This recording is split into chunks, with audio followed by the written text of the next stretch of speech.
Hi, welcome back to ACL Stands. In this episode I'm going to be looking at the Akai AJ456. Nice little compact unit, this one. Two-way speaker system. Just overall, really nice looking little unit. I want to say thank you to Nima4358. I picked this one up for $20. Thank you for sending it over and safely packaging it, and it's arrived in really good condition, so thanks very much for doing that.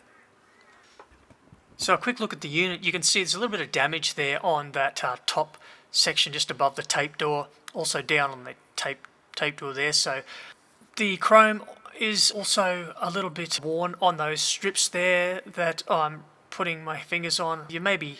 I re-chrome that with the Molotov pen. Also like how it's got that nice silvery grille on the speaker cover there. Also, I do like just the general look of this unit. Just a nice overall colour scheme. So taking a look around the back, and we've got the pretty standard setup there. Nice little external speaker, 3.5mm jacks there, as well as the microphone jacks. Checking out the battery compartment. Looks pretty clean. Spring looks pretty good condition, no corrosion or anything like that that I can see. So I've got this thing plugged in. I'm just going to test it out now. So first of all, I'm going to try out the radio. Now, apologies for no sound here, but you can see the FM stereo light is lit up there, and I'm getting sound out of the speakers left and right. Balance is working fine. So no other problems with the volume or crackling or pots or anything like that. Checking out the tape deck here, pressing play, there's no movement at all. What's interesting is though that the fast forward and the rewind actually does work. Yeah, so for the most part the unit's working, so I'm going to open this thing up and fix the deck. Yeah, so 6 screws, take those out of the back, flip it over, and the front part should just come straight off. Make sure you remove all the dials and knobs and that off the front face. The main board, it looks pretty good though. There's no real issues there. The tape mech looks pretty clean, so I can't really see any major dirt or anything like that. Just looking over the components quickly, and they all look in really nice condition. So a lot of the dust was pretty much on outside.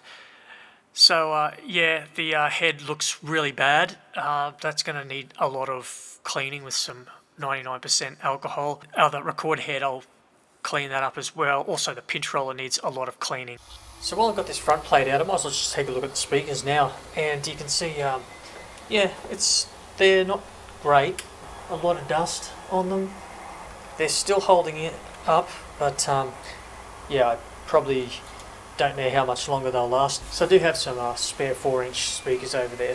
Okay, so testing the tape deck out, you'll see here when I press play, now the pinch roller had a little bit of stuff stuck in it. Yeah, so basically where the capstan rod there meets up with the pinch roller was restricting the movement, and the belt was loose.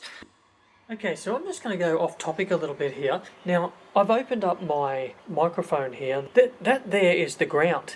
And have a look how close it is to the actual side of the metal casing. You can notice that it's more of a copper colour, outside part there. A section there that's rubbing on the metal. And I think that is what is causing the noise that I'm getting on this microphone. I decided to just take off the this metal plate section here because I didn't want to risk damaging the circuit board. Little buttons on these things that has trouble when I'm moving it up and down, so I decided to just leave them off. So let's jump back to this little boombox. As I've got a new belt on here. This takes a 90 to 95mm folded belt. The head was really dirty, and spent probably about 10-15 minutes. The record head as well was dirty. The capstan rod here was filthy. And the last thing I've got to clean here is this pinch roller, because this is really dirty as well. The rest of the unit here is pretty clean. I can't see any other issue with it. Now, this boombox actually came with a tape. Thanks, Nima, for sending the tape in there as well. It's the Mozart Symphony, going to be the test tape.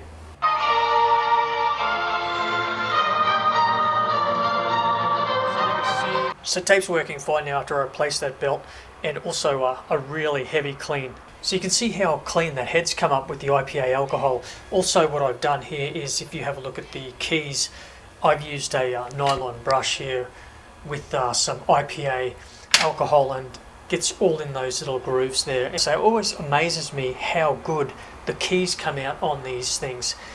It's like they're the first thing to get buried in dust. Most of the shine and everything still is retained on there. It's just that the dust is so thick on that it's covered it. So I'm going to put all this tape deck back together, and then we can start cleaning up the front. Yeah, so we've got to give props to the designers of the tape door on this one. Have a look at the little piston thing that they've got in motion here. So when you release it, it slowly opens the door. Now it has a little rubber ring just around the outside edge. What it does is that rubber section actually rubs along that barrel. You get this really slow opening of the door motion. I thought that was kind of cool. So the last thing I just want to show you here, this little plastic clip here. Now this is for the cassette deck door when it latches. Problem is with this is, now I've got these screws done up as tight as they can go. When the door shuts, it moves out and it sort of locks up, it binds up a bit.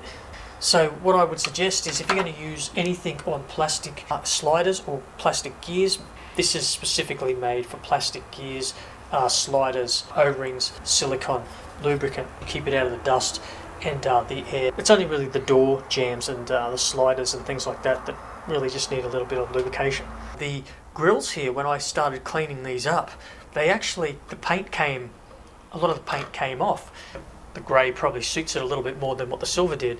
So we've got radio working, and I've got the tape here. So I guess this is just going to be my new test tape here, my Mozart Symphony number 40.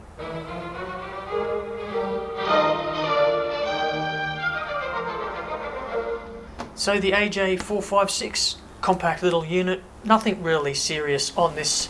It's just a pretty basic little two-way system. The general aesthetic of the actual unit, just the colours.